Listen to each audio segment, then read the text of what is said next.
Hello and welcome everybody to Howdy Partner.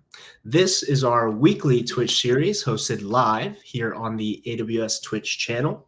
My name is Jerry Tejada.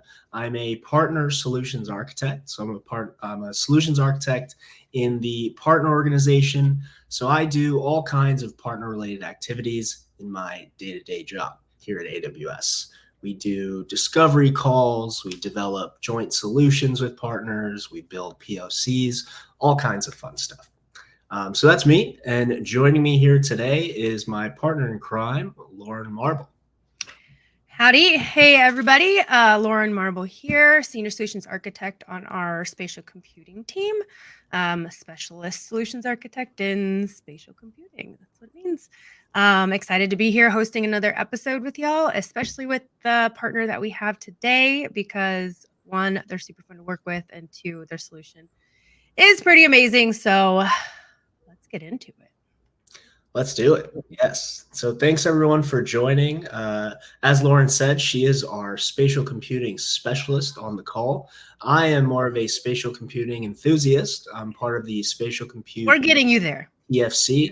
We are getting there. I'm part of the TFC, which is a technical field community at AWS for fellow enthusiasts like myself that are outside of the spatial specialist org. But of which, real quick, I am the co-tech lead. So if you're out there and you're on AWS or you're in AWS and you also want to be a fellow specialist enthusiast, holler.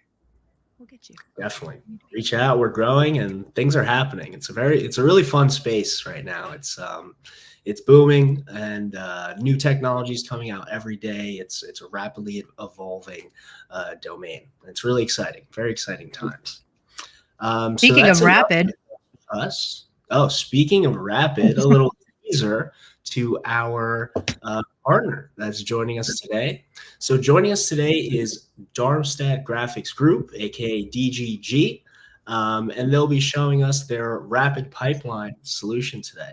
As Lauren alluded to, it's a great product. We've been using it a ton at AWS, and yeah, I think they're very excited. We're very excited to show you what it is. So let's bring our partners into the fold now. Julian and Eric, welcome. Yay! Thanks, Lauren. Thanks, Jerry. Good to see you guys again. Thanks so much for being here. So yeah, just before we get started on all things RapidPipeline and DGG, feel free to introduce yourselves and a little bit about what you do for DGG. Yeah, let me just start out. I'm Julian, co-founder and head of 3D solutions at DGG. I'm calling in from Miami, Florida, and we founded the company in Germany. So the whole headquarters and everything is in Darmstadt, Germany, hence the name, very close to Frankfurt. And my journey back in the day started in video games. So I used to be a technical artist for video games and also worked a bit in VFX. And then basically I started doing some computer graphics research at the Fraunhofer Institute in Germany. You can think about this as kind of a mini MIT of Germany. And there I met all the co-founders.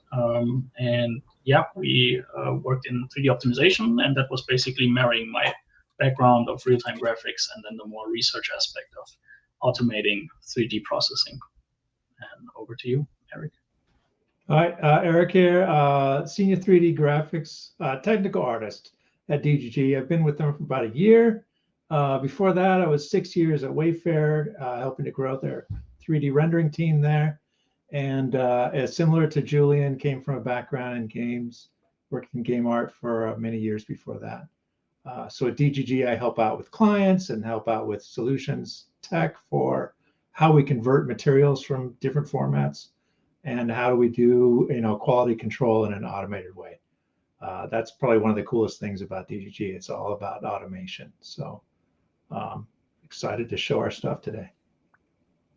We're excited to see it. We are excited indeed. Before we jump into it, where's everyone tuning in from? So Julian, you mentioned Miami, I believe. I'm here in New York. Lauren, Eric, how about you? I am in the beautiful Pacific Northwest in the great city of Seattle. Nice. Boston. Awesome. So we're all over the place. I think we got the whole region of the whole U.S. We mapped it out. Whole US map. Yeah, we're doing great. Yeah, and the audience as well. We'd love to hear where you're tuning in from. So drop it in the chat, and that's going to be hopefully a bit of a theme today. Please do ask questions at any time through the chat. We'll ask those questions live, and we'll get them answered live. So please do. We want this to be more of a conversation, and yeah, let's have some fun with it. So, Eric, Julian, the show is yours. Let's have it. Awesome. Thank you. Yeah, Eric, should we just jump in the slides first, and then we go from there, diving into the platform, and then going into more complex things step by step. Did you want to host the slides, or? If you have them, otherwise I can do it. No problem. Yeah, I don't have it up right now. I'll have to go grab it. Yeah, no problem. We can switch around. Let me see. All right, can you all see the screen? We've got it right there. Yep, awesome. Good. Perfect. Yeah, so as I said before, basically the first introduction slide, going through it very quickly. Company founded in 2018 in Germany. And basically where all the co-founders were part of the Fraunhofer Institute, Computer Graphics Research Institute. The audio part of that institute actually came up with MP3, so that's something everybody I guess knows about. And basically doing really cutting edge research, and in this IGD, Fraunhofer IGD, it's all about computer graphics and graphics automation. Over the years, we basically focus on a specific target market, which is 3D e-commerce, retail, and what we also call DPC, digital product creation. And that came up that we basically took the findings and the cutting edge solutions we built, which were usually basically merging certain techniques from the game world, hence to Eric and my background playing into this. And taking that into a new emerging market for 3D, which is the digital content and digital product creation, where similar things are important in terms of the quality of the 3D graphics, the shaders, the materials, of course the geometry as well. And it has a very similar feature set than video games, for example, but also in some regards it's really different and focuses basically on the digital product in all kinds of ways. It's kind of object focused and level focused, let's say, in kind of video graphics terms. And that's basically the main market where we are serving most of our enterprise clients. Of course, we also worked with smaller studios, in recent years, lots of very cool startups and other SMB customers from the XR side of things, which is really exciting to work with because they come up with all these interesting use cases, and we always try to find the perfect solution and automation for every use case, right? Like if there's a kind of an app for repairing a car with XR that has a lot of different requirements than a shopping app, for example. Yeah, maybe a bit about the platform, and Eric will also dive into this live and demo a bit our offering on the cloud side. So all our features we developed over the years can be found on the platform. They're all basically grouped together as one pipeline, that's RapidPipeline. And the interesting part is that all these different components can be licensed or even basically also deployed on premise as its own. So one of our main approaches here is to stay really modular in whatever we do, like automation and modularization are our main focus points. Basically, we have also access to a REST API, so all the functions we have on the platform itself, if it's 3D model optimization, maybe it's just doing a certain 3D process, scaling, material replacement, material assignments, or just a quality assurance process, as Eric will go through as well. This can all be directly automated with the API as well. Yeah, speaking of components, yeah, sorry. Julian, let me jump in there for just a Yeah. second. My bad, everybody. One thing I forgot to emphasize at the beginning of the show is that Howdy Partner is a very demo-focused show. So while right now we'll get a little bit of background on DGG and RapidPipeline, but very shortly we'll jump into the demo, and most of the show is all demonstration and all just showing off the product in action. So yeah. Exactly. Thanks, Jerry. That's why I want to get done with this, just give an overview, and then we can march into the demos right away. Yeah, so the basic components we will go through in this session today as well is the 3D processor, the DCC importer, and the QC tools. These are our main components we have on the platform, and these can be basically used outside of the platform as well in its own kind of modular way. The 3D processor performs 3D optimization tasks. DCC importer does perform the conversion from non-real-time ready and non-standardized data into real-time ready and standardized formats. And the automatic quality control makes sure there's a lot of time and money saved on the quality assurance side of things, where we automatically control the quality of certain optimizations or certain material conversions, and we can dive into detail later as well. Yeah, quick overview of the features. This is something where I will go one by one basically through all the features, and I'm really happy for questions, and I can dive deep into each of these optimization features as well today. So I'm quite prepared. Actually trying to cut this a bit short and not go over lengthy because we have a lot of features to dive into. DCC importer, Eric, do you have a one-sentence log line for that one? It just makes things awesome. There you go. It just makes things easy. I mean, really, it's just bringing assets from pre-rendered stuff, which a lot of places make to kind of make photoreal renders and images to replace photography. Well, then they want to use those in real time, and how do they get those to real time? And that tool basically just helps us get across things from kind of V-Ray land into real-time land. Awesome. And the QC tools. Yeah, and it will demonstrate all this stuff live to kind of give you a sense of what it is. Yeah, Show me the pipeline.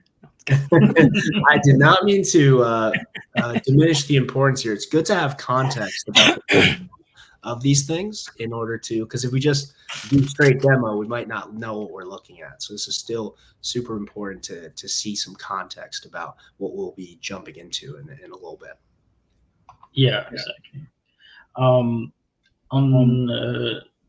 the last 3 slides, I just have some of our use cases. So maybe that's also interesting, kind of a segue back into the first slide where we talked a bit about our market position and customers. So we have a lot of apparel and footwear customers, a lot of these data sets, lots of specializations in our 3D optimization workflow, basically being able to handle certain quirks with certain type of data. So here we really have very specialized algorithms at part for something like a 4-layer based apparel and things like that, but more about that topic in the demo section. Same with furniture, upholstery. They have their own workflows, how to touch the data and how not to, basically. And then one very tricky part is, of course, cut. So the freeform design coming out of a non-polygonal world and bringing it into triangle world, basically triangle land. That's a big challenge. That's something we are tackling as well. So we also have part of the demo there. Yeah, and that's already the very quick overview. I think we can jump into the platform. Yeah, why don't I take over then? Yeah.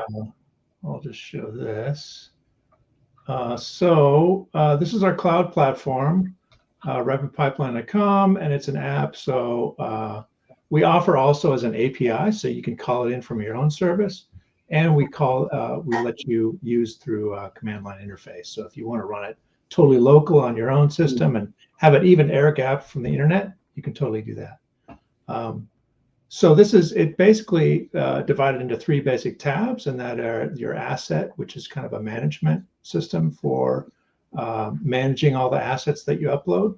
And then we have the 3D processor settings, which we'll get into, and this is basically how you process the imported asset to simplify it and convert it and do various operations. And then you can actually create embeds. You can create live views of the content that then you can share with friends and neighbors and colleagues, and you can present it in AR. So if you scan this with your phone camera, you can view it on an iPhone or an Android phone and view it in AR and set all that up. So let's go back to assets, and I can kind of just show you, kind of walk through the process of uploading assets and how that works. We basically have an upload function, and you can drag and drop files into it. So I'm going to drag an asset. Let's go find maybe this thing, this wooden bucket thing, and drag it into the view. And then it says, basically what it is. It's a zip file and which versions of DCCs that we support. So this is basically about DCC import at this point. It understands that this is a zip file with a max file inside of it. And it says, okay, we'll support up to Max 2025, which is the current version of 3ds Max from Autodesk. But you can also load old files. So we have some clients who have files from, the early 2020s and earlier than that, and it still loads. And then you're presented with some options, which are, how does the importer want to act on the actual file? And you can ignore certain nodes within the file. So for example, if you have some floor assets that you don't want it to convert, you just want to convert the sofa on top of the floor, but not the floor, or you have backdrop items you want to remove. The same thing with materials to ignore. You can name those by name and it'll just remove those. And then we have a bake displacement feature, which is basically when you're creating displacement, which basically bumps out the surface of the geometry and creates physical extrusions. You can either bake that into geometry so that it becomes not displacement anymore, but just per polygons, or you can bake it into a neural map, which... Hey, Eric, just for some people on the who might be joining who aren't as familiar with playing around with 3D graphics, can you kind of explain what the extrusion means and what baking means and the importance of polygons? I think we might have all levels here. So yeah, let's load up a converted asset and kind of give you a sense. So this is a 3D model of a couch, right? And I can rotate it and tumble it around. This is commonly used in like when you're selling furniture, for example. I was a Wayfair for 6 years and we sold all kinds of items like this. And you want to make a virtual version of it so that people can spin it around and see it from all angles and zoom in and kind of see things close up and see what the finishes are like and kind of really get a sense of it. And that's where a 3D asset really comes in handy. But when you're generating these things, often they have a lot of detail. There's a lot of extra polygons and surface details that make it really great for high-res rendering. So people make offline renders of these things to look like photos on your website. And it's a really cost-effective way of generating product photography, because you have this asset, you can do it from different angles, you can put it in different rooms. It's really a very efficient way of generating imagery. Whereas like renting out a photo studio and getting the actual physical product delivered there and building the set, all that stuff takes a lot of time. So how do you 3D go assets from that wireframe? How do you go from that wireframe to like the colors and the something that goes from looking like something that just a pencil outline to something that looks like an actual couch? Yeah, I can show some of that if that would help. Like this is a tool called 3ds Max, and this is basically a 3D asset that's been modeled out of polygons, and it has textures applied. These are basically photos of wood, photos of metal and whatnot. And those can be combined together in kind of these what are called material trees. that combine these elements together in order to generate full-fledged materials. And then those are applied. So it's like a virtual wrapping paper.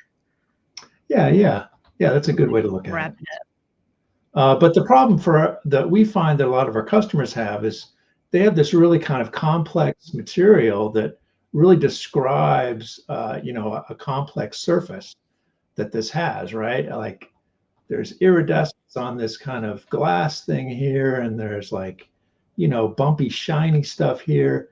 And that doesn't necessarily translate very well to a real-time experience where you're actually tumbling that thing around in real time in a browser.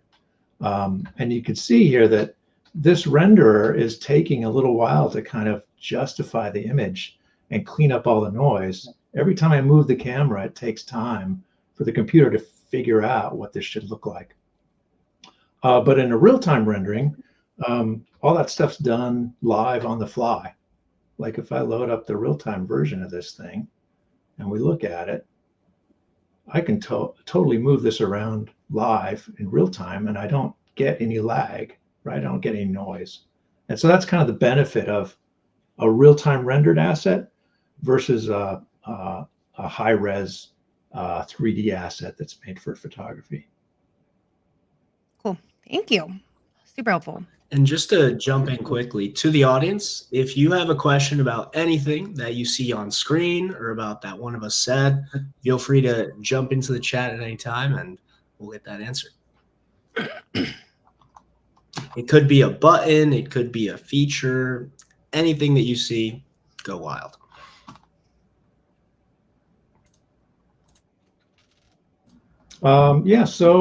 So this basically gives you a whole interface in order to upload your really high-res assets and then process them to get these kind of live 3D assets that you can use for showing your products in your own websites. And that's kind of the whole basic feature here. I don't know why I'm so intrigued by the clear ball. I don't know why that one's my favorite and it has the least going on. Well, iridescence is pretty exciting. The most going on. Yeah, iridescence is cool because it's just got these colors that change based on your viewing angle, and yeah, bubbles are exciting too, right? Oh yeah. According to my 4-year-old, yes. Very exciting. Yeah, Eric, do you want to check out the processor presets just very roughly? I think I'll go into them in detail later. Yeah, so once you bring in that high-res asset, then you need to actually go ahead and kind of compress it and make it something that can actually be used in a real-time environment. Basically, to get something to render in real time, to get it to work in augmented reality, you have to simplify it down. It has to be a lot less triangles. It has to be really kind of simplified materials. And you can't have too much complexity. Otherwise, your phone just overheats because it's too much data for it to handle. And the frame rate gets really jumpy. So it becomes non-interactive at that point. So this basically helps you convert those assets down. And you have a whole bunch of great controls for like, how many triangles or faces do I want to limit this to? Or do I want to use a certain percentage of the incoming number of faces? And how do I want to have the textures scaled down to? And so our system has this whole kind of way of taking really complex assets and simplifying them down, but keeping really high quality. And are there things on the back end that you have to kind of like balance out, right? Because obviously there's got to be something that you lose along the way. But what are some of those considerations, if you will, from going from something that's high res to something that's usable, and can people who are using it kind of make some of those decisions themselves? Yeah, we have some of that information in our docs that kind of help you understand how this stuff works. But basically what things are kind of important and what kind of need to be done to your asset. I don't know, Julian, you had some ideas. Yeah, so in general, it really depends on the type of 3D content, right? Type of asset. Eric was showing a couch. This is really different from like a gear or like an engine, right? Like it has totally different requirements. The engine, maybe it's not that important that it looks really shiny and realistic, but it's more important that every screw is at the right position, right? And in terms of like a couch, where the dimensions are important too, but the material is important as well. So in terms of these optimization presets, and Eric, you can also blend in the new ones actually with the, right now we have it on the button, we'll switch to that, which already have these different categories. So you can see, okay, do I want to 3D edit something? So I want to replace a material, or basically I want to only decimate or reduce the geometry a little bit. And these settings really depend on your workflow. So these settings, as they are populated here in the platform and not in the preset way, but as Eric is using it right now in the more customizable way, this is really more expert usage, right? You really need to know what you're doing. You need to be like a 3D artist. But we packaged basically presets of that. So we went through that process ourselves and said, okay, to get this stuff on the Vision Pro, for example, what format do I need in the output? What are the kind of geometric limits I need to hit? What are the material properties I need to hit? And package this all automatic so the user can just click a button and that's it. It works in Vision Pro. That said, we have certain ways to keep quality at a certain level, and it's kind of a wait process between do I want to risk my visual quality to deteriorate in a certain way in order to get something which is really just 1 megabyte in file size, for example, or do I take into account, okay, I can get up to like kind of a range up to 3, 4, 5 megabyte, or up to another metric you want to use, like an amount of textures, whatever, and I still get the guarantee that the file looks visually pleasing, right? So it's really depending on the workflow, and we have settings and automations for both of these kind of use cases. You mentioned the Apple Vision Pro, so do you guys convert to USDZ? Yeah, so we can convert to USDZ, we can convert to USD as well. We actually also support the Adobe ASM material standard for USD files, and we are working on implementing OpenPBR, so it's not live yet. But yeah, exactly. So USD. Where can I find out what file formats that you Yeah, so we have it really in detail in documentation. I think, Eric, you just pulled it up, right? If you go on the reference docs and on the top right, and on the first one, the 3D formats materials, this is the whole basically table of all these 3D formats we support, and then it checks really in detail what do we support in terms of import, export, do we support optimizing certain features of that format. And there's a lot of yellow stars there because we're still in active development on a lot of features, of course. There's a lot of formats to support these days. I would say in terms of the standards, our main focus is GLTF and USD. So these are our main kind of home formats, if you can say so. And we also get Material X for material data. We're all about standards and interoperability. We're doing a bit of this kind of, hey, we're trying to modernize some legacy stuff, like Eric showcased a little bit with the DCC importer. But this is all in the same kind of mission to get stuff in a state where it's interoperable, meaning you can open it in one software and the other. You can render it on your phone or your iPhone. Right? It's you never know, but it's actually quite different if you render stuff. Can't relate. An Android. Yeah, we have a lot of stuff too. Like, how do you want to generate your content such that it converts well and that it works well across multiple applications? Yep. So things that just make sense, like how to use a bump map and what kind of format should it be in, and what are the best way to make your UVs, that kind of thing. Yeah, I think there was one question in the chat about CLI tools. Yeah, definitely. I will showcase the 3D processor CLI tool today, almost exclusively.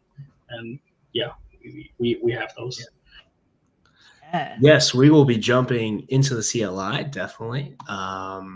It's great to see that you have both options. You know, you can hop onto the portal, click the buttons, and see everything very visually. But for those that want to just do everything from the terminal. And I know there's folks out there like that. That's awesome that you can interact, and all these configurations that you see here, you can do that all through the command line. So that's really cool. Yeah. So this is an asset that just got processed, right? And it's basically now a super small file, so 6 megabytes versus 82 megabytes when it's converted. So that's kind of the processor settings you can get. You can even get it down to smaller. Like this one is 3 megabytes, and it includes like this kind of soft shadowing too. So it gives it that extra bit of realism. Do you recommend that, like, say, optimizing it the first time and then running it again to try to get it a second and third time? Is that something that typically is like a best practice? Yeah, sometimes it takes a couple different tries to see what works for different assets. It's also dependent upon what your use case is, right? So if you're, say, somebody who's generating, CAD assets, you may have different requirements for what the models should look like and how small they need to be versus somebody that's doing it for, say, a Shopify website or, an e-commerce site where you need it really super fast and snappy. Or when you're doing it for augmented reality, which typically is on a mobile device, and so the power is really limited, you need to make sure that it is super efficient, that asset. Yeah, one more thing is, I'm not sure, maybe it didn't understand the question correctly, but I just pictured, Jerry, that you optimize something, you take the output and you optimize that output again. And I think that's actually not the best practice. Just wanted to throw that out there, because it's similar as with video editing, when you don't want to move away from this first AVI, like super high quality input file. So wherever you want to optimize to, even if it's for a phone display or XR, always take the highest possible input. And that's a cool segue into also a feature set we have, which, for example, is normal map baking, where the more high res and the more detailed the input is, the more we can actually capture even on the lowest resolution model in terms of normal map baking, which basically, maybe for the non 3D folks here, normal mapping basically takes the surface response to lighting and bakes it like said before, like Lauren said, in kind of this how did you describe it? Kind of surface wrapping paper. Wrapping paper, exactly. And basically, then you can move the light source, and it actually looks as if it would have all these little screws and all these little details, which it doesn't have, right? It's almost like hallucinating it. So it's pretty magical.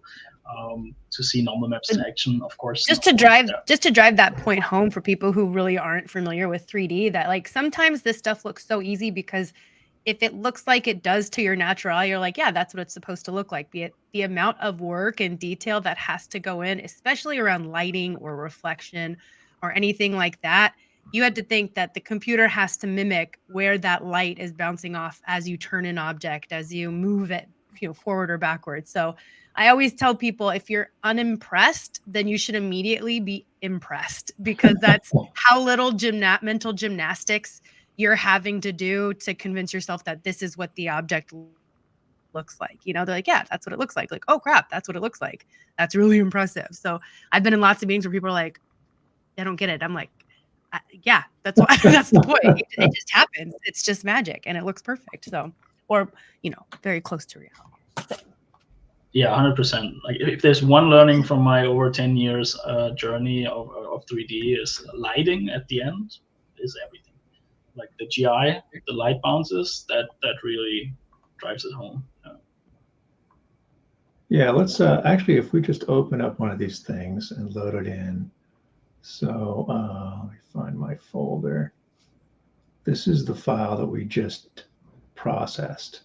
So there, we can use something called one of these web 3D viewers, and you can use it to kind of query and look at these outputs to see how they're made and see the ingredients that they're in.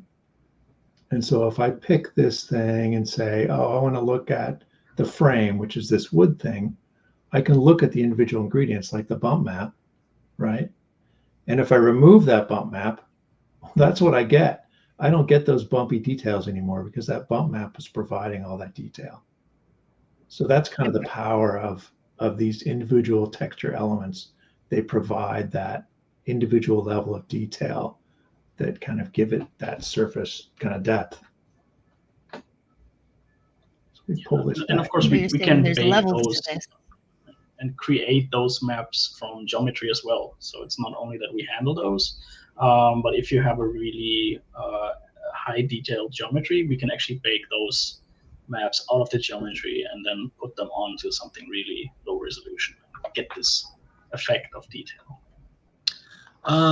Does the optimization only happen to the mesh, like reducing the polygon count, or do you optimize the materials as well? Yeah, so basically what we just saw with the normal map, that's part of the material and texture optimization process. So it's not only geometry, but it's paired with basically everything else. So it's not only materials and textures, it's also scene graph, for example. If you want to save draw calls and you have kind of a very complex model, for example, this jet engine having 20,000 parts or whatever, and you really want to just have one draw, you can also use our tools to basically collapse the scene graph. Again, these other optimizations, they can be quite invasive. So our tools basically offer the range from zero invasive to super invasive, right? The main common denominator here is that we always try to get the best visible output given the constraints and requirements of that optimization process. So yeah, I think we're also going a bit in detail if there's time, so we should hurry up a bit. We got time, and this is what we're here for. This is a builder-focused demo. Let's go. Let's take me to the weeds. That's awesome. So there's something else too, something that we recently were a part of. So we are constant contributors to the Chronos group. And so if we do a search here, Chronos group. Chronos group basically comes up with standards for 3D assets and how those work. And one of the big standards that's used a lot is called GLTF. And it's basically a way to create 3D assets such that you can render them in multiple ways. You can use them in augmented reality. You can use them in, web tumblers. You can use them in all kinds of different ways. And one of the things that we worked on closely with them is how to compress textures, because this uses a ton of textures on the model, and they're in JPEG and PNG formats.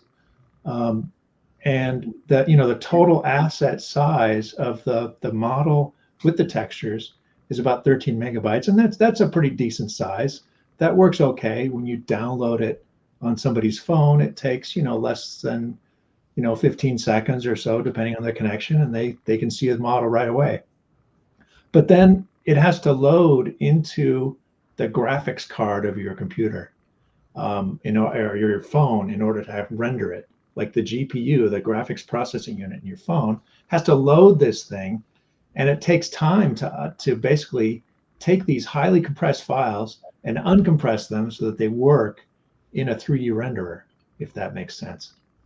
But they came up with this kind of new format, a compressed format called KTX, that basically it stays compressed when it gets uploaded to the GPU on your phone. So you don't have to wait for it to uncompress. And that means that the rendering performance is faster and the delivery to the client is faster.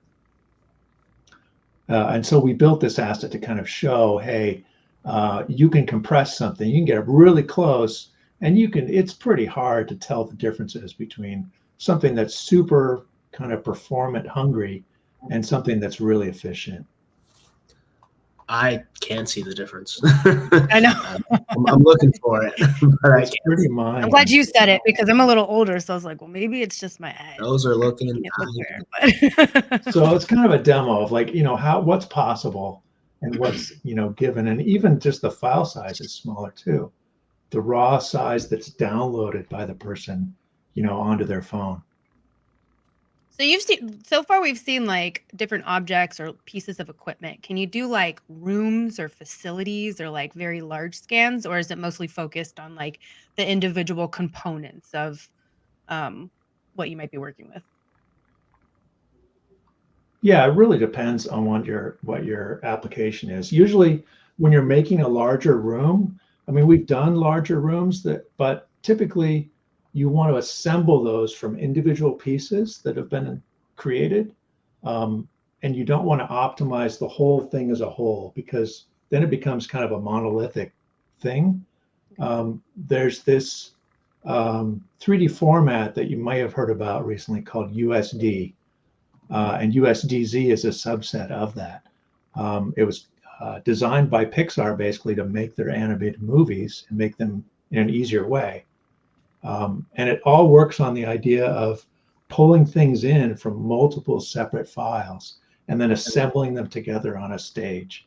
So you can think of like a room planner, like if you're doing a kitchen planner with IKEA, they have a kitchen planner app that you can design your kitchen in real time and move things around and try different configurations.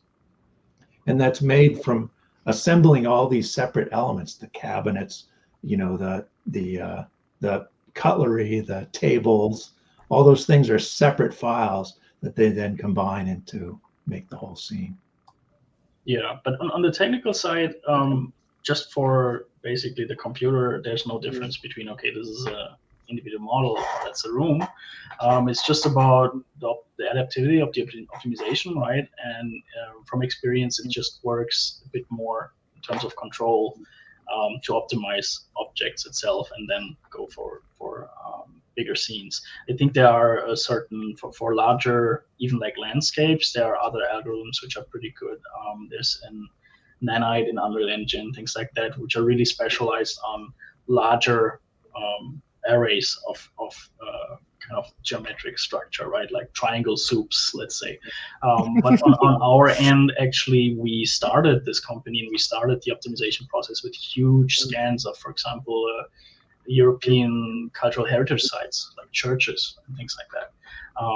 And for our tool, actually, 3D scan data is not complex. It's a pretty good fit in terms of format. And you can also optimize really large assemblies of scanned data. We are also looking at point cloud support. That's something we always wanted to do, and we're really excited for E57 and other standards. Yes.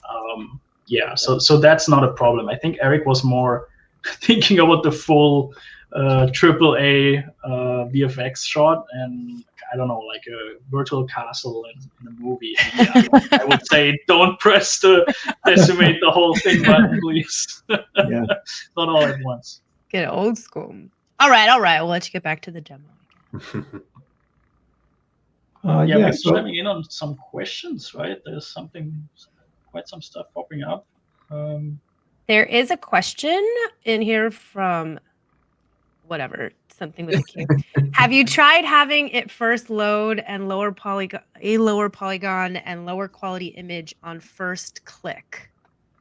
Yeah, that's basically almost kind of a browser-based LOD, right? Like in the game, you would do it on camera distance in terms of the LODing.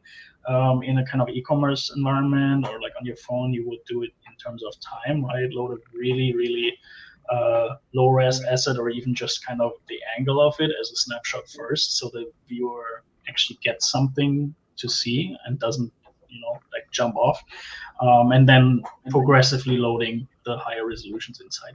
That's actually something most of our clients do, and we basically provide the data for that. So we are not necessarily the right point to integrate these models in an experience, so we can do it, and we have done some demos with that, but that's usually actually our client who creates those demos and uses our system for feeding the right model resolutions into the right trigger, basically. But I also go into detail a bit later where we can, for example, replace all textures with material colors and create super small kilobyte size models as preview assets. Looks like we have one more question related to Blender. does RapidPipeline support Blender's file format? Yeah, so that's an interesting one. The .blend format itself, we don't yet support it, but it's on the roadmap. But we actually just launched a Blender plugin, so that's maybe something interesting. Where basically our 3D processing workflows can just work inside Blender with that as well. And we offer that basically together with one of our lower plans. So if you subscribe, you just get the Blender plugin feature as well. Sorry, could you, I think the mic might have cut out there. So did you say you can use Rapid within the Blender application? Yes, so we have a beta version of the plugin out, and we're really looking forward to the 1.0 and getting the word out. So we're pairing it right now with our 2 lower subscription plans. So when you subscribe to the cloud platform, you also get a seed of that Blender license. Very cool. Sweet. A bit of a random question. Is there a limit to how many assets I can store on this platform? Yeah, I think the storing depends on the subscription tier, but I think we're very generous with that because, as everybody knows, storage is a lot cheaper than processing. So yeah, and of course that storage is S3, that's AWS, powered by AWS as well as our other parts of the backend infrastructure. I would actually have to have a look how much storage we offer. Yeah, I think for the lowest plan we offer already 25 gigabytes, and that plan is like $15 a month, with everything included, right? The optimization and all the processing. And then we bump up to 250 gigabyte, and then on the studio plan we're looking at 1 terabyte storage. And yeah. Awesome. Thank you. Sweet. Yeah, and it takes a long time for people to even hit this limit, right? Because the files are not that large. Is the storage space just based on the resulting assets, or is it everything you upload and the resulting assets? Yeah, that's a good question. Yeah. Yeah, it's everything, including the uploads. So when you upload a 3D asset to convert it, it's also considering that, I think. Okay. Interesting. Just delete the original. Just get rid of it. Never want to see it again. So do we have any other questions to go into? I don't think so. For now, no more questions, but keep them coming. We love to see it.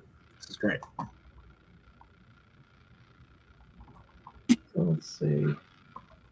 Just have to give a shout out to Mazel Tov username in the Twitch stream. Shalom, sister, brother. So we could go into kind of DCC importer and how that works, how it basically converts, high-res assets. What are people interested in hearing about? Yes. Yes, we're interested. What do you think the more impressive conversion is? We want to see some high, like the cool stuff, the stuff that people are like, man, you can't do that, and you're like, watch me work. Yeah, this is probably one of the things that is really difficult, is basically compressing these kind of things down into something that works in real time. So you generate this asset that has all this detail and all these kind of features, but it's dependent upon each of these little elements to make it work. And so we realize that this is a key thing that our clients have trouble with doing. You have to do it in kind of a manual way. You have to figure out what's the shininess part and what's the non-shiny part, and convert that into textures, and then make it work in an elemental way and work in a real-time way. And so our software kind of helps you convert that stuff over with a very kind of straightforward automated process that helps you get there without doing it all manually. Awesome. I had a question. So it sounds like RapidPipeline definitely specializes in optimization, but are there other use cases for it outside of optimizing files? Yeah, there's definitely, a case to be made for when I make this asset in one application, like 3ds Max, for example, and I want to take that over to Blender. It's not so easy. You'll find that a lot of these nodes and a lot of these ingredients that were in the original Max file, you just simply can't open them in Blender. They just don't work. So when we convert this down into kind of a universal open standard like GLTF or USDZ, those can be loaded rapidly in other applications. And they kind of understand it because it's a universal format. Whereas 3ds Max is a very, it's specific to that particular application, right? When I make a 3ds Max scene, it's only going to load in 3ds Max and render in 3ds Max. But if I make a GLTF asset, I can load that in a whole bunch of different tools. I can load that in Maya, in Blender, in Max itself, different ways. So. Yeah, I'm guessing this is the documentation, but can I look in the docs to see what the input types you support and then the output types as well? Yeah, so here are the basic features of formats that we support. We zoom in here. This is import and export for each of these, right? GLTF and GLB are the kind of almost universally used across most real-time applications, across the web and AR and VR. And GLTF has a whole bunch of extensions that are added to it that kind of extend the format, like Clear Coat adds kind of a shiny exterior. You can think of like car paint, for example, has this kind of shiny exterior, even if it's got a kind of metallic surface underneath. So the GLTF supports not just the default, values, but you can add all these extra things on top. And we're supporting more and more of these over time. And then VRM is this format for character models and interactive avatars. So you may have heard like, Meta talking about the metaverse, and you want to have your own avatar, which is like your face, right? It's the little mini me. VRM basically lets you do that, and it's built on top of GLTF. This is used extensively in Japan.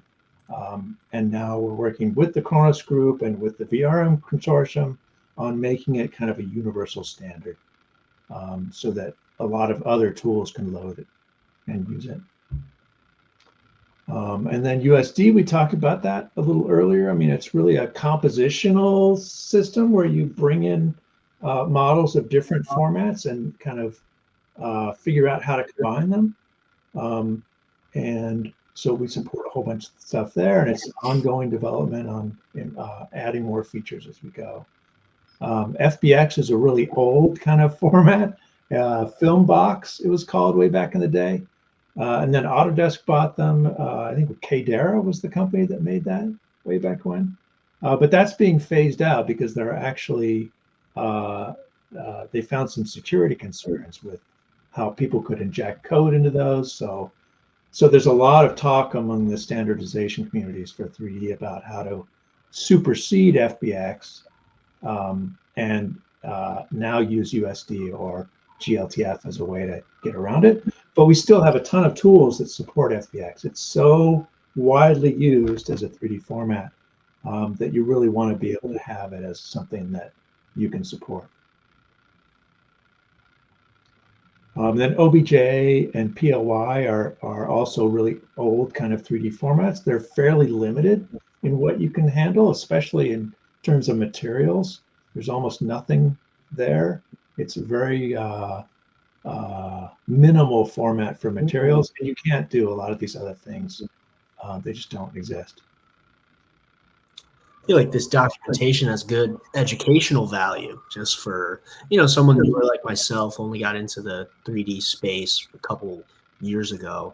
I feel like you can learn a lot from diving into these docs and seeing what these different file formats can give. Yep. And STL and CTM, they're different ways of holding 3D data. CAD formats, we're in the process of adding a lot more support for more CAD formats, and coming soon, which is great. We're seeing a lot of benefit from having all these different formats because there are all these different tools that generate CAD data, and it makes these huge giant files that are really hard to process in real time and make them interactive. So super useful. So is that, if I'm reading correctly here, are these formats planning to be available in Q4? Yep. Yeah. Yep. Active development right now. Awesome. Q4 of this year. Yeah, totally. 2024. That's right. Well, Q4. You heard it right. Look, I got to trust but verify, sneak in that Q4 2026. Yeah, right. Yeah, the main support here is on the tessellation side. So maybe not sure if that's the best segue, but I could share my screen, go a little bit into.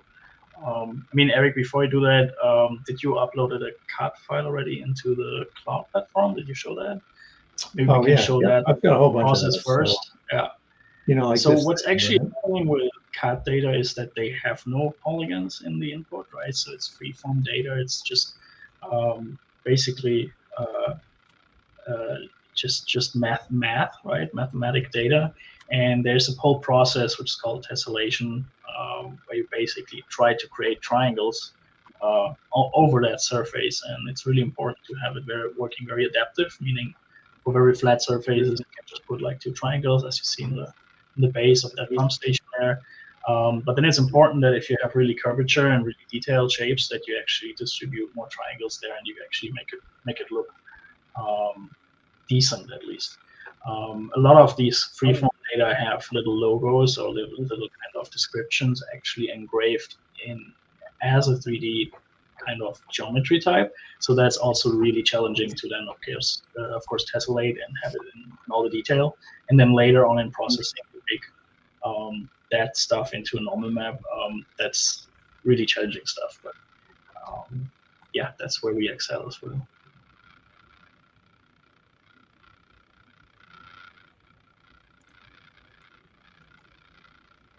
Awesome. It's great to see that you support CAD data. We're definitely on the AWS side seeing a lot of customers in the industrial space and in the automotive space heavily using CAD. So it's great to see those that are currently supported and the ones that are on the roadmap. Yeah, and we're seeing that a lot of customers are asking for this data because they're generating this data anyway for manufacturing purposes, but why not reuse it for an interactive asset, right? It's already 3D data, but how can we optimize it down and make it something that's performant, that doesn't take forever to load on the customer's device? Yeah, exactly. Let me see here.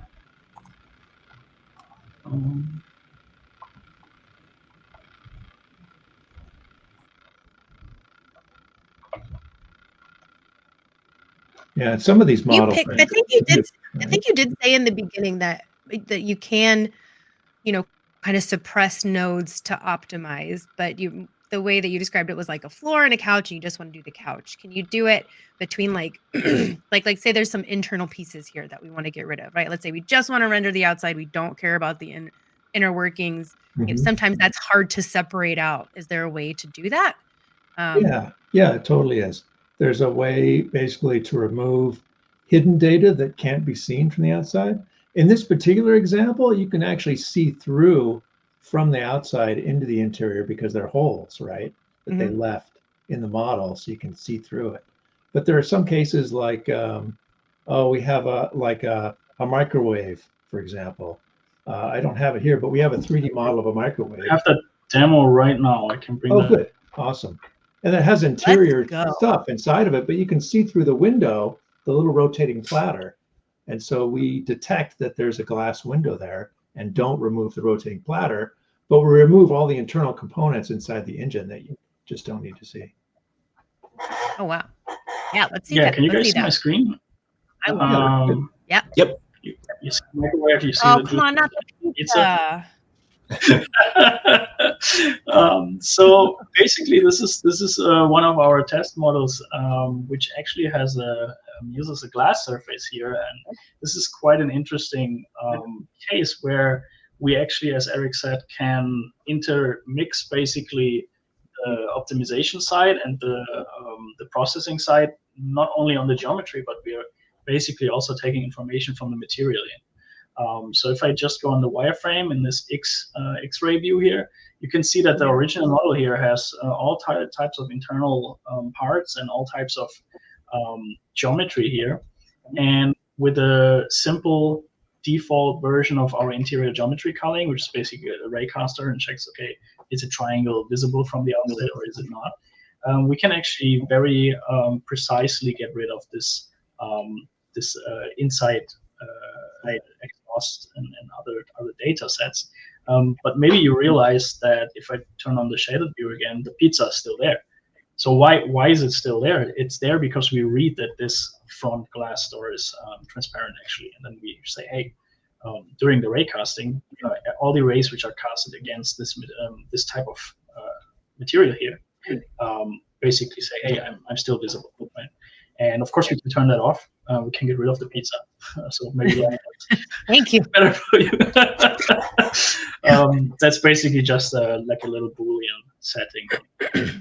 Can you show us that process, or does it take like a while? I know you said it's very simple. No, it should be pretty like, simple. Let me see if I can open the ignore transparency one maybe. And so basically what we see here, and we can dive into that as deep as you want, is a typical configuration file we have. Very simple JSON, so developers should be familiar with that. It just basically lists two steps of the whole processing pipeline. So our settings are always validated against schema, right? And the settings don't need to have the whole kind of world of possibilities. They just can have like two things, like export and do the mesh culling, or only the export section of what we want to achieve. And here we really just use what we call the occlusion color, basically just removing of invisible geometry. And then we say ignore the transparency, right? Like I know this store is transparent, but I really want to get rid of the interior parts. So all you basically do, and I have my nifty commands here ready, I'm just copy pasting it. Sorry for all sophisticated command line users out there. I'm just doing it very rough right now. Pasting that command line in. So we see our tool response. So that's the CLI, and basically get started with computing the triangle visibility right away. It also realized that I didn't put any mesh optimization in there, so it says it skips decimation and everything else. And now we wrote out a bunch of files. You see the FBX SDKs in here. So let me see, that's actually specified in the file as well. So we say, okay, we want a GLB out of this. We want to use DZ. We want to use the USD preview surface shader. We want another USD, and here we're actually using a different shader. And then we want an FBX for the 3ds Max material and an OBJ. And there we go. So while this was running, basically in the output folder under the ignore transparency one, I basically just have overwritten base data compared. So this is all be saved out. And see if I can read it into my. Yeah, the cool thing here too is that since it's a CLI, that means you can process huge volumes of data that's unattended, right? Once you come up with the settings that you know are going to work across all your assets, you can just run hundreds of thousands of assets. And that works really well for enterprise businesses, right? That have, like at Wayfair, we were generating, thousands of assets each month because we keep getting new assets coming in, new products coming in with new vendors. And then you have to sell them, you have to show images. What do, right? You generate all these 3D models, but then you have to process them and get them into real time, and it takes a lot of time. So like having automation deal with that is a huge win. Yeah, exactly. And for people who are, okay, good. I'm just trying to do something I shouldn't do, perhaps, but I'm just trying to do something stupid now, just to get the moods up. And I'm not sure any of us would know. Well, Eric might. Yeah, I will just add our small feature culling as well and see. And I'm actually using a super aggressive version of that right now with our poor microwave here, just to see what will happen. So I will add this into the configuration. See if I got my JSON stuff correct. So let me see what happens if I add this. Hope we get validated again. And Dun, dun, dun. let me see. Probably I create a different folder. Oh, validation complete. So now we're basically having just like a rest of a microwave, I suppose, because I'm deleting now parts of the microwave which are smaller or equal to 30% of the overall size of that model. Meaning we definitely should get rid of this handle and this button. Let me see. We actually try to get that into Blender here. The GLTF importer, which is actually great. And let me see what happened here.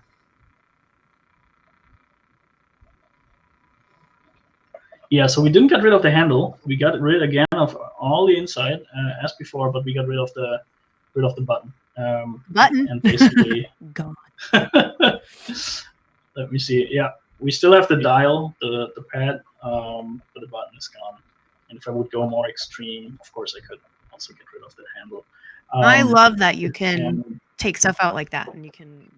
Yeah, I mean, where that's super important is when you have like a CAD asset, like that jet engine. It's got all these nuts and bolts in it, these tiny little nuts and stuff that are just like so inconsequential in size, and you want to just remove all those because those balloon the file size unnecessarily because they're just tiny details you don't need to keep, and that's really the benefit of that kind of structure. Yeah, and right now I'm really crude. I'm using a percentage in terms of the overall bounding box size of that asset.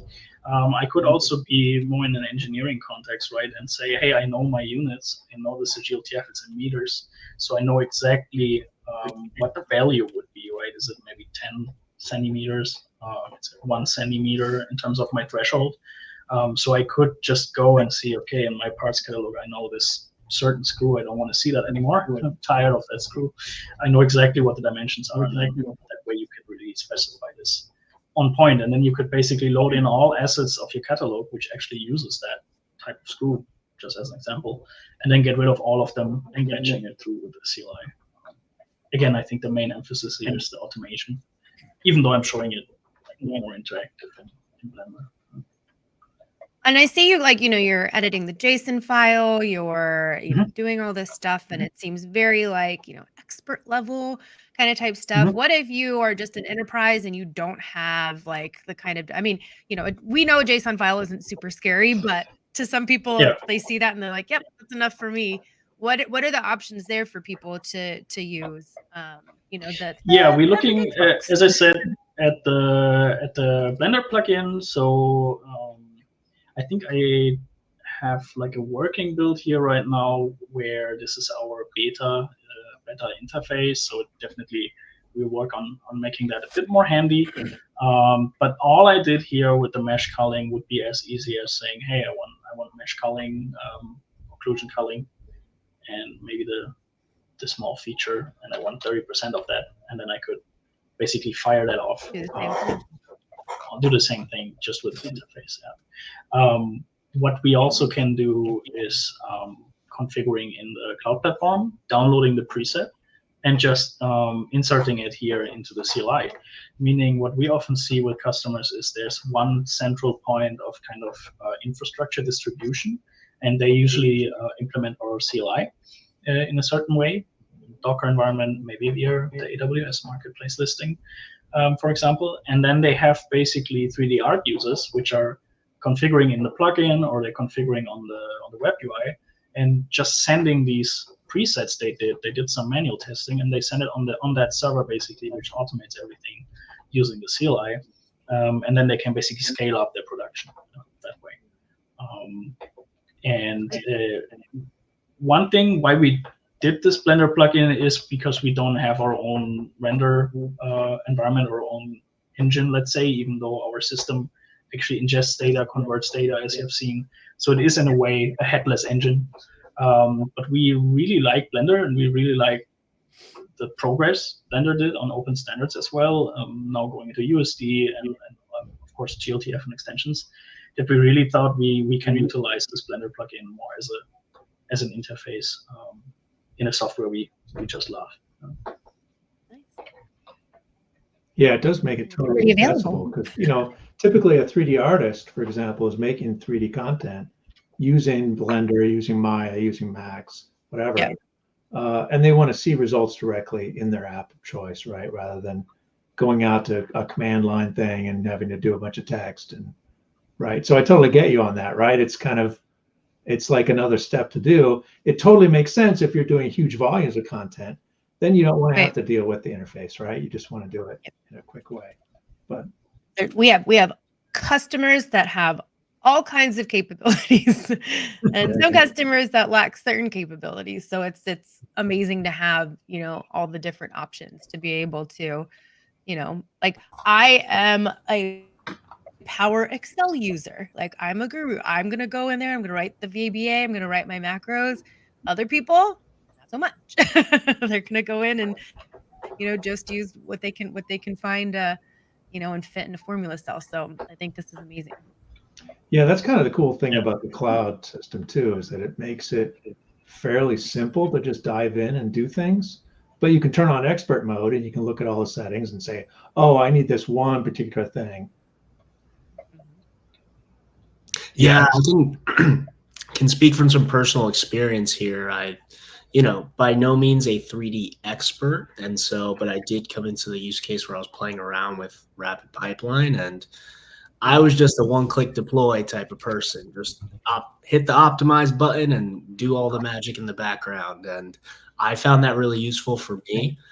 Because I'm not a 3D. I don't know what mesh culling and this and that and all that. So I love just hitting the optimize button and seeing the file size go down, but it still looks like its original thing.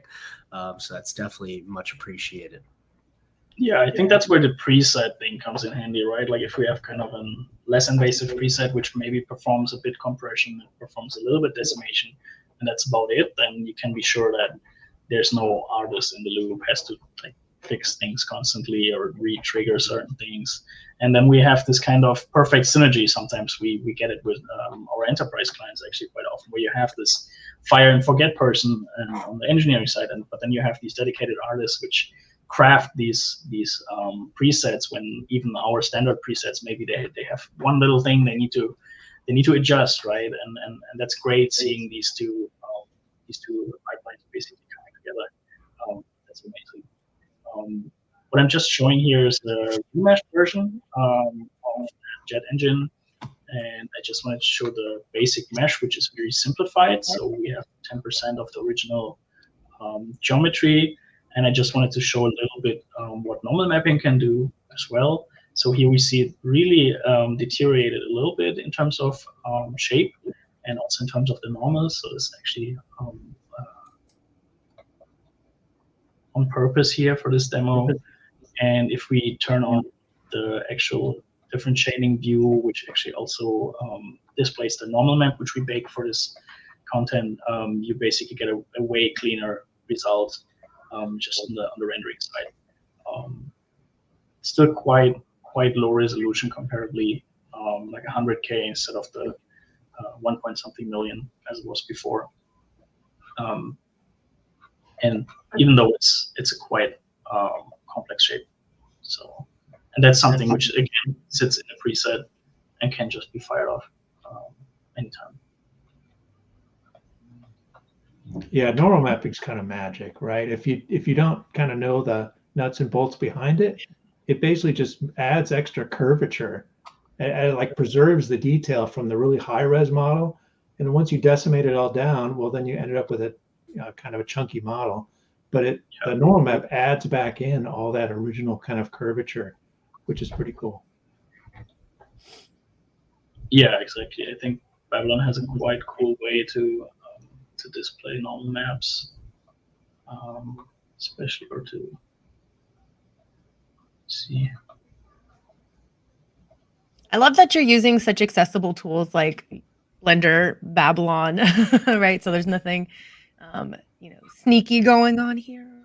Yeah, we're totally into open standards, right? I mean, that's kind of the democratization of 3D, in our opinion, because open standards let you use any tools if you want, and our system can integrate into other systems. So it's not like you're stuck in our proprietary thing, right? And you can't get stuff out. That's kind of the whole point, is making it work across multiple tools. I love it. Yeah.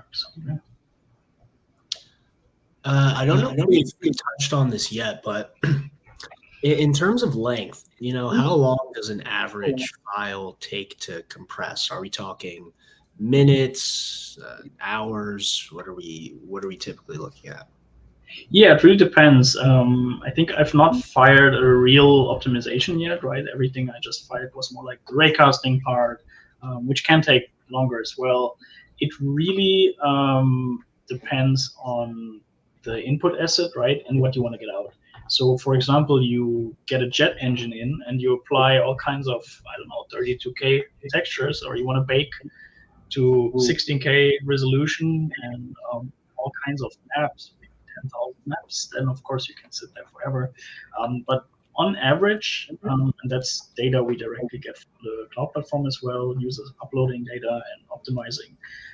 We're looking at, on the cloud side, we have to upload and download and the interior, the backend processes, which add a bit up to that count. But in general, purely on the CLI, we look on average between 15 and 60 seconds for an average optimization of a file up to, let's say, 300-400 megabyte as an input file in terms of raw data.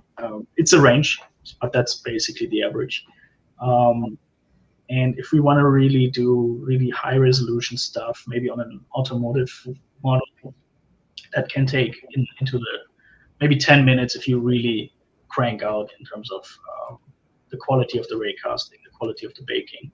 You bake 8K normal maps with a 8 cents. Go a bit crazy, and you can add up to that for sure. But yeah, 60 seconds. If it takes longer than 60 seconds with average settings, for us as the tech guys, it's concerning. Like, we want stuff to be at about a minute. Oh no! If it takes me longer than 60 seconds, I'm just calling you directly, Julian. Exactly. Say, On myself. taking too long. Get it together. We'll call you Pipeline. We'll take out the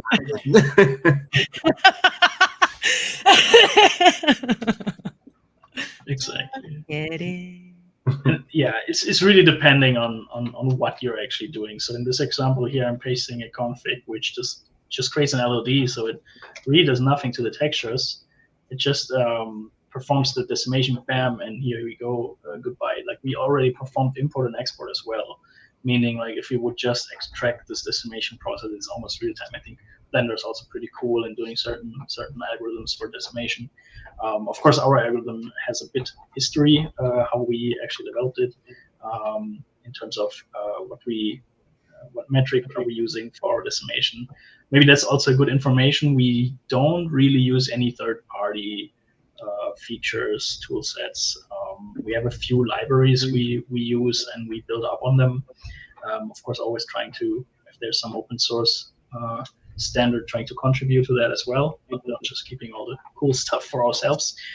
But in terms of how we use the different techniques and algorithms out there, that's basically, we're looking at papers, we're looking at research. Some of our engineers do research themselves, and then we're coming up with our own stuff. So just wanted to mention that.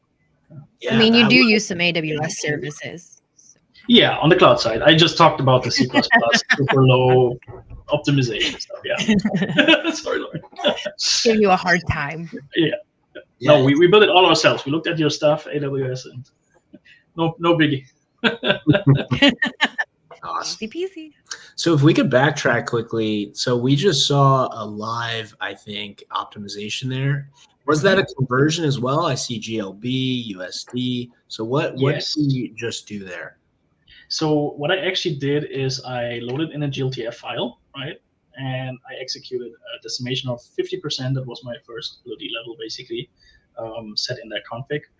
And then basically I set all the GLB, a USD, and an FBX. And that is all defined in that configuration. Let me hook this up. So I have a few settings on import. So what happens into the tool, right? Like, do we want to rotate the axis and so on? I have 3D edit settings. They're usually, I think these are all defaults. The interesting part is the optimization, where I chose 50% of the input in terms of faces. I'm pretty sure the rest of the settings is default. And here's my export section, which is basically an array. And I'm just adding up my different file formats and my settings for the file formats on export. And the result, just firing that one off, yeah, you can see here in the command line. And yeah, for FBX, we're using of course, the FBX SDK. Actually processing an FBX file, which I heard sometimes is not what most people do. Sometimes they just open the file and hoping everything is going all right, which is funny. The open and pray method. Yep, takes. I know that one. So, Julie, if you don't mind, for those that are going to be using this on the CLI, could you walk me through that statement that you executed on the command? Yeah, so that statement, I think, Jerry, for you, that's something new because it uses our, and actually this is a development version here, so I'm actually even a bit ahead of you. Ooh, we're getting the good stuff.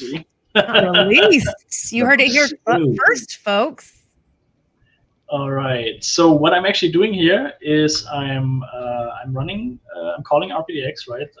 That's the executable, and I'm reading a config, which the short form is --read_c. And then I can basically also add a path to it, right? I can store my configs in a different location, config files, load these JSON files in. I could also load multiple configs together and they get combined in command line. But yeah, for this time, I'm just loading one config. And then I'm actually importing my asset again, live somewhere else as well, and I could do it. And now I'm doing something, Jerry, which is new to you. That's the new 7.0 release, where we basically made an upgrade to 3D processor from former Rapid Compact. And we're actually using the run command, which is similar to the -c command you saw before. Similar, let's say, from the user perspective, not necessarily what it does internally. This command actually just says, hey, run whatever I wrote here in no kind of order whatsoever. Just run my stuff. And then we have the -o command, which is basically altering the default export path and the default export name. So if you would not call this command, you would just get a folder which is called output, and then basically all the different file formats and everything stored in subfolders in there. But with the -o command, you can actually specify the whole path and where it should go, and so on. What we are also working on is basically getting the -e command as well. Right now, in the newer version, this is under development, so it's not yet there because it got superseded by -o and the different sections in the JSON file. But yeah, for popular demand, used to have a -- export command, where you can really pinpoint and write a file directly. So you could do something like,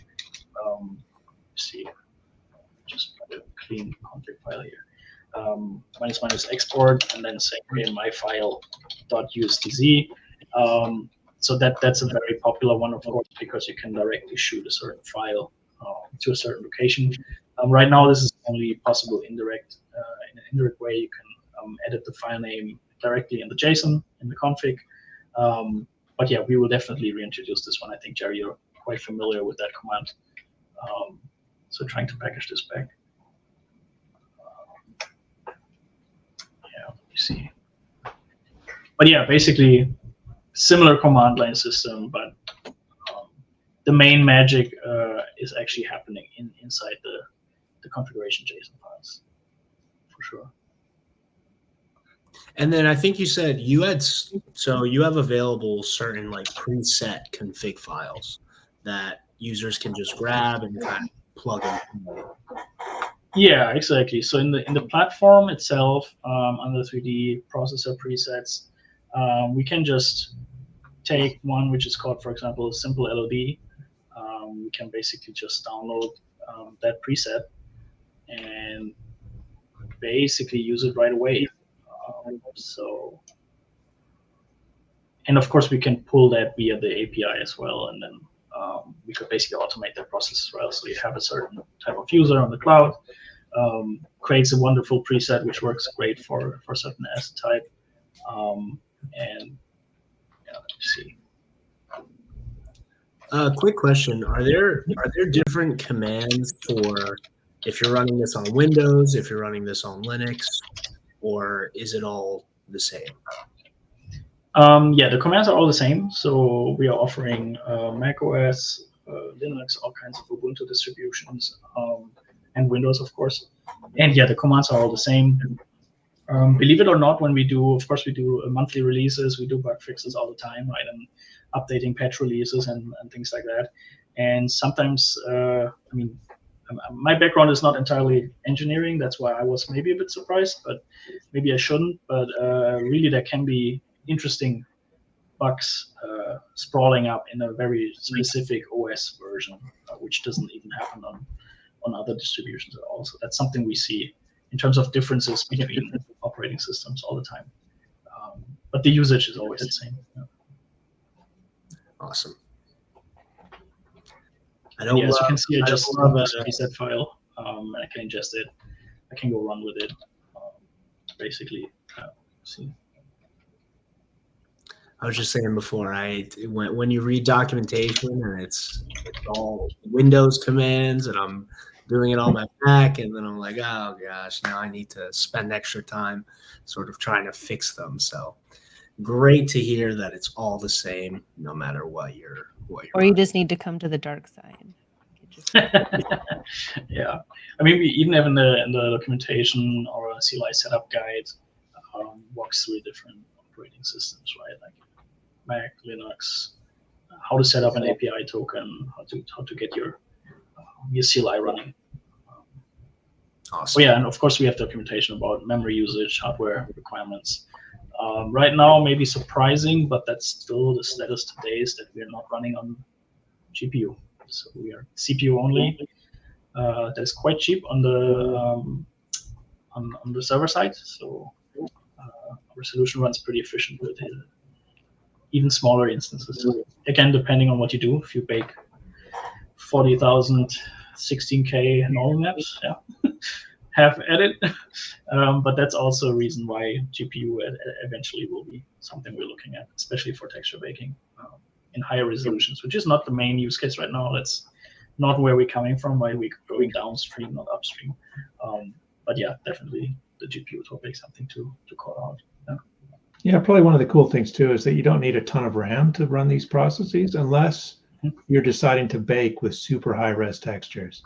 Then RAM really makes sense. And thankfully, RAM is super inexpensive these days. But you know, if in usual cases, most people aren't rendering 8K textures or 16K textures. So speak for yourself. 8K everything. Right? All the time, Lauren. All the time. All day. 16K or go home. One of the other cool things that we haven't talked about is like animation compression, and that was you're right, Eric. I was really excited about with DGG is that you can compress animation files as well. So, like typically animation has when you bake out animation from Blender or whatever, it has a keyframe for every frame of data, and often even if just the character is just standing there doing nothing, or a part of it's not moving, you get all this data that just sits there and bloats your file. And automatically, you know, RapidPipeline removes all that redundant data, which is pretty cool. Yeah, it's a bit more specialized stuff. Like as you can see, all these little orange dots are basically the keyframes on the animation curves. And if you compare here the input with the output, we actually not only optimize the geometry, as you can see up here, but we also optimize the keyframes a little bit, and we got the file really compressed down in addition to all of that optimization. and we still have the animation, and we performed remeshing on that guy. So that's also something to call out, that if we have any graphic geeks here, yes, you can do remeshing and reapply all the skin weighting. And again, I'm talking VFX language right now. But yeah, so you can preserve all the information. Awesome. I didn't even know you could compress animations, so that is awesome. Probably one of the other cool things that I haven't seen in other software is, I don't know if we have demos of this, but the morphing technology. So, like, I think of like, Terminator 2 or whatever, right? Those faces like morphing to liquid metal, right?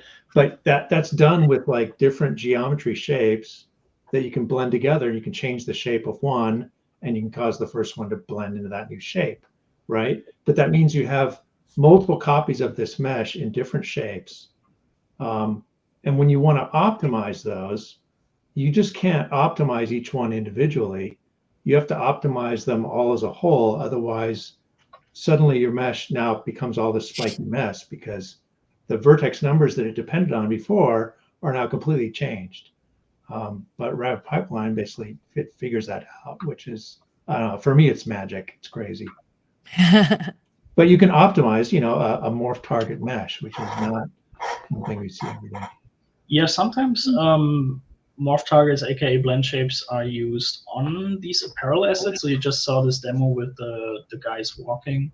I think that's not part of that demo, but we've seen already that you have some cloth simulation on top of it, and sometimes that can be done also with vertex animation or blend shapes.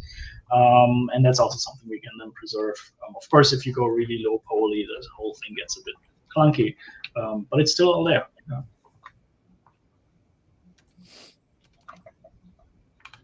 Here's one little thing I just wanted to throw in before we leave the deep dive and maybe also wrap up. What I was talking about before, here we have like a very cool example model with lots of different materials, pretty high res. I think it has, 500K resolution. And what we can actually do in quite a fast process to create a simple asset which kind of averages out each texture in terms of material color as kind of a proxy for just loading it right away, maybe on a mobile device. And that one actually optimized quite fast, I think maybe 5 seconds. And it actually ends up to be 44 kilobyte in size because it also optimized the geometry a little bit, as you can see. And yeah, so 44 kilobyte, that's definitely something you can preview and load to show basically 0 seconds to record. And yeah, so another feature maybe I talked about it is we can also, for stuff which is not textured, we can, and I'm using it on this asset now, but we can basically replace everything with a new material. We can add a checker texture by default on it, automated, just to see how the UVs align and things like that. So that's all also possible. So to that topic, in addition to optimization, we can also do what we call generic editing and processing with 3D files, and that all can be batched. Yeah, speaking of batching, I think I have one little thing here I wanted to show as well, which is we have our open GitHub repository. It's not the GLTF one, it's DGG. And over here we have certain Python examples for batch processing, for example. So for the 3D processor, we also have a repo, which is publicly available.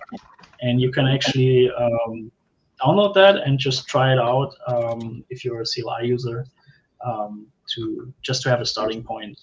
Most kind of engineers don't need that stuff. They can write a CLI tool in their own pipeline, of course.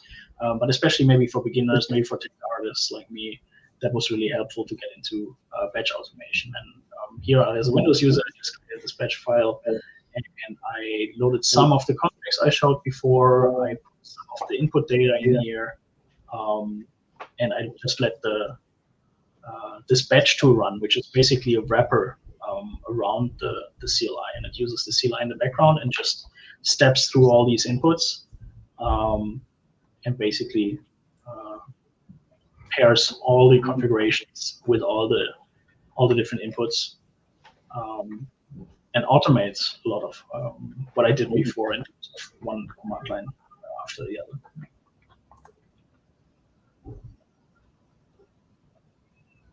While this is running, I can show the output maybe. We also create then comparison rendering, so that maybe it's a topic for Eric as well. QA tool, basically before, after. That's actually one bigger point I didn't get to today, is that our tool also has a very simple PBR renderer itself, so you can create thumbnails. All the thumbnails now outperform the 360 thumbnails that are all generated the same.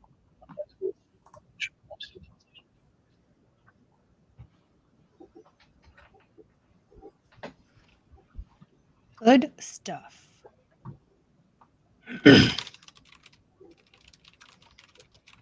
All right. Yeah, I could show the QC tool real fast if we have time. Yeah. Yep. Let's see this one here. Okay, so this is our QC tool, and basically what it does is it takes each 3D file in a whole folder full of files, and it will generate automatic renders of those in before and after states. So this is the original Max scene, for example, that has V-Ray materials, and here's the converted materials. And then it gives you a different score between the two renders. So these are like the 6 cardinal angles of the product, right? You know, top, bottom, left, right, front, back. So you can kind of see all angles of the product. And then you can see where it's different between the two renders. And that gives you some sense of, hey, you know, for example, we've got a physical material on this thing, and physical material supports a lot of things that we haven't supported yet. So it may look incorrect, and that's kind of why you're seeing more red pixels for this that demonstrate, you know, where it's different.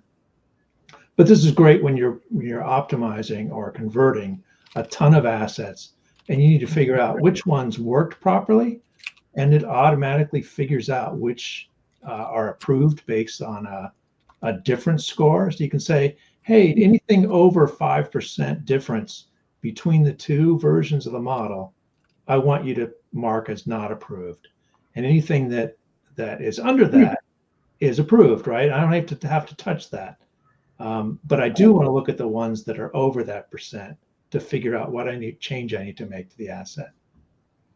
So this has been super helpful for us for figuring out cases where things aren't converting as they should, or where we'd like to improve our processing, that kind of thing. It's been super universal and really helpful for us. Yeah, especially if you process 200,000 data sets, who's going to QA that manually? Yeah, it's awesome. Yeah, no, this is really cool. I mean, instead of just doing the eye test, kind of looking at the two, this is a whole, got the fancy slider and everything. But really the percentage score, I think that's super useful to have at your disposal. Yeah, you can also see like where material models are really different. Like V-Ray handles refractions very differently from how GLTF, for example, handles them.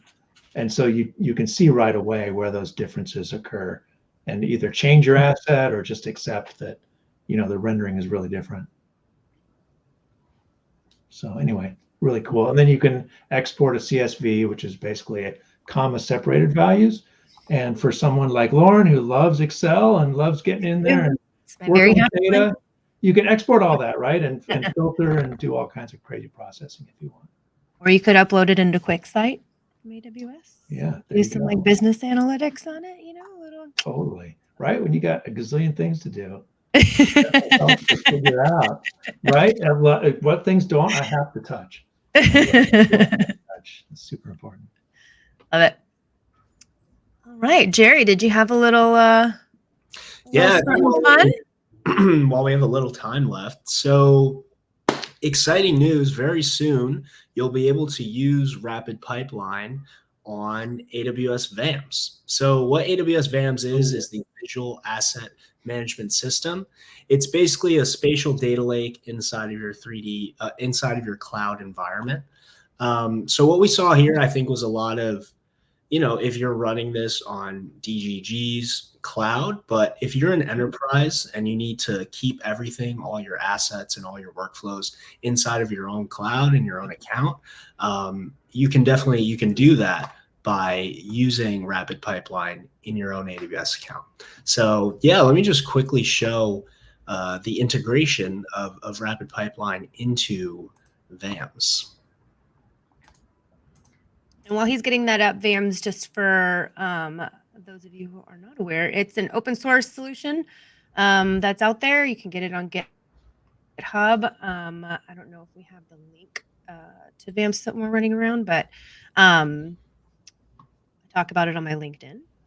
So hit me up there if you would like more information about that. Or you can just Google AWS Visual Asset Management System and give it a look. Check it out. Yeah, we'll definitely find that link so we can drop it in the chat so everyone has easy access to it. But yeah, really quickly here, this whole thing starts with AWS Marketplace. So you can use RapidPipeline really easily on AWS Marketplace. So you just go to the marketplace and subscribe to the product, and then you're able to use that on your own AWS account, because Marketplace has integrations in place where it'll check for an active subscription, and then you could use RapidPipeline solution. So this is a containerized solution. So in order to access that container, you need to have an active subscription. So first step, you go on Marketplace and subscribe to the product. And now we'll hop into VAMs. So again, VAMs is a spatial data lake.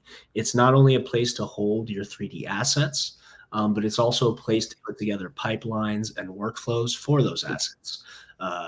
And so that makes a perfect marriage to bring in RapidPipeline into there, because, there's some, you can build your own pipeline, but it's really useful to use a ready-made product like RapidPipeline so that you can leave the optimization specialization to them and you could just plug and play and use it really easily. So yeah, this is a quick overview of the VAMs console, but I have my 3D assets in here.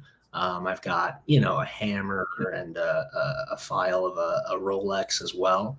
So this is where hopefully you're not using the hammer on the Rolex. Maybe those shouldn't be together. Yes, we are not hitting the Rolex with a hammer. That would not be. Maybe we can put an animation together and optimize it. So those are where the assets are, and then here is where you create your pipeline, and here's where you'd actually plug in RapidPipeline.